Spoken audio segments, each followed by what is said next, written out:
Hello, I'm CoolHandMike. This will be my first review for the channel out of hopefully many to come. Today I want to talk about one particular RPG. RPG games come and go and they tend to be a dime a dozen. However, this game really is a diamond in the rough. It has a unique gameplay system along with its excellent soundtrack and a nice story.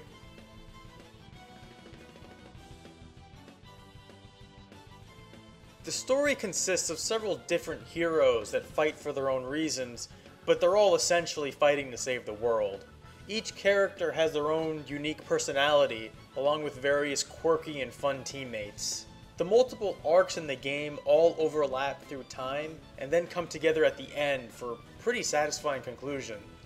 I don't want to give too much with the story, so let's just move on. There are three main areas in the game. The overworld, locations like towns and caves where you can interact with characters and buy items and such, and then the mostly automatic fight scenes. However, let's jump right into the most interesting aspect of the gameplay, which is of course the 30-second time limit to complete the level. Well, it says 30 seconds, that's not strictly true. You can of course beat them in less than 30 seconds, but in almost every mission you must use the help of the Time Goddess. The Time Goddess has statues in many towns, and when you pray to them, you can rewind time and regain those seconds. However, you do need to pay increasing amounts of gold every time you do so. It eventually gets to the point where you just can't maintain it and you'll lose a level. And it's amusing because, when it gets to that point when you don't have the money, she starts lecturing you on the importance of having money while taking all of your money and your equipment. However, after you lose, you do have the option to retry immediately, and you can skip all the cutscenes so you don't have to waste a lot of time. In the overworld map, you can fight enemies and explore certain dungeons. However, the real money and experience gain are during the missions. While in a mission, there's this mechanic where you get this increased experience gain, and by getting massive levels, you can defeat enemies nearly instantly just by bumping into them. However, once you're done with the level, all that gained experience and levels disappear. The fighting mechanic is deceptively basic. You kind of walk and run into the enemy and you damage each other. However, running during missions damages you, and it often makes a difference between failure and success if you're walking or running. But if you run too much, you'll have such a low amount of health that you won't be able to defeat the enemies. But if you walk too much, you're going to fail the mission because you're going too slowly. So getting herbs to heal yourself or buying food and healing yourself is critical in many areas. Interestingly, the rewinding of time is pretty selective on what it affects. Your in-match experience and equipment is not affected, as well as your position and some events during the level. But it is best to play the mission to understand what is affected and what is not.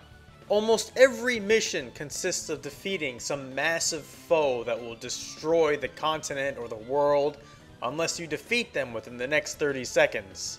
While I would have been more pleased had there been a more varied goal for every mission, they go by pretty fast and have enough things going on to keep it entertaining, along with several different routes of completion. Despite the desperate state of affairs, every character tends to be zany and comedic. I found myself going around trying to talk to everyone and do all the quests just because I was enjoying it so much. While going through the towns are weapons and armor and other items that can help you, and outside of the main missions, the small portion of money you retain from them can be used to fortify your character. You do only get to keep a small portion, which I think is a tenth. During missions, there are many important things to acquire, and managing your health, items, money, and most importantly time is the key to victory. During missions you get transportation such as motorcycles, boats, and a giant walking castle. Finding the extra characters to join your party makes some of the missions more difficult, but it is rewarding. And in some later missions you really learn how to manage your time wisely because you need to learn how to manage things with less and less as the missions go on. There are special techniques and classes you can assign to your hero. Choosing appropriate special techniques in some of the later missions is important. The classes I did find kinda helpful, but any small boost you get is far outweighed by getting lots of levels, by running around and destroying enemies.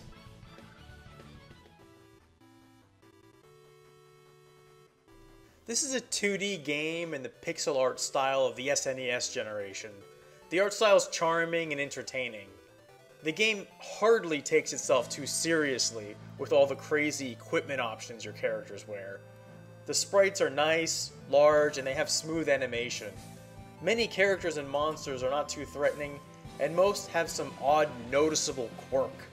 Pretty pleased with what they did here.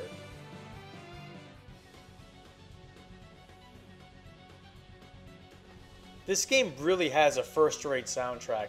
This is going to be one of those games I'm going to be going back to just to listen to some of the music in it. It's impressive because this is a collaborative effort between a whole bunch of different artists. Here's a sample from some of my favorites. The Main Theme by Matoi Sakuraba.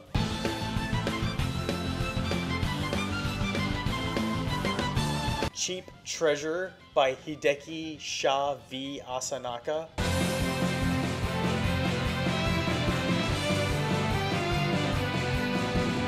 To a Space Far Away by Haruka Shimotsuki and Michiko Naruke.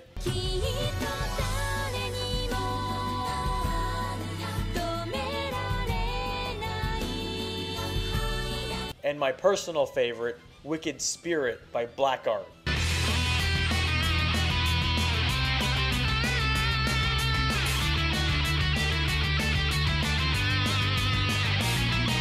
There are several other modes you can play in besides a straight up story mode. The Infinite Battle mode is one where there's an endless amount of evil lords that appear. I tried it and it's a nice addition if you want to challenge yourself. And in it there's even a hard mode for it. The leaderboard section allows you to compare your accomplishments. There is a multiplayer section and even a map editor that allows a hardcore fan to sink in as much time as they want.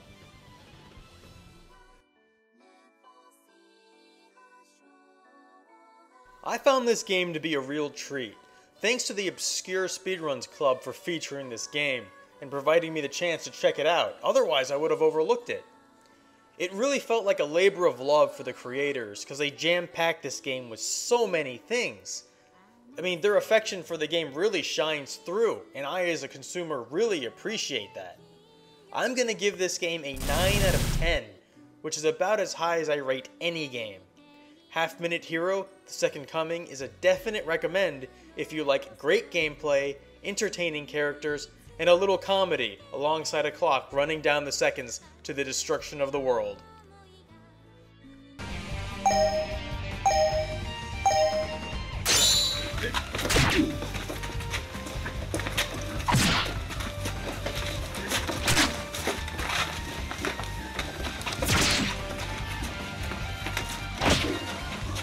Alright, ready?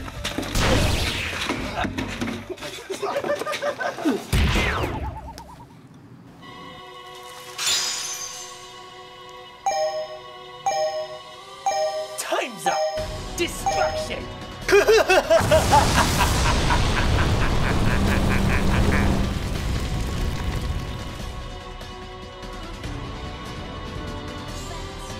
If you like this content, please remember to click the like and subscribe button below. It'll really help us out and tell us that you guys want to see more of this.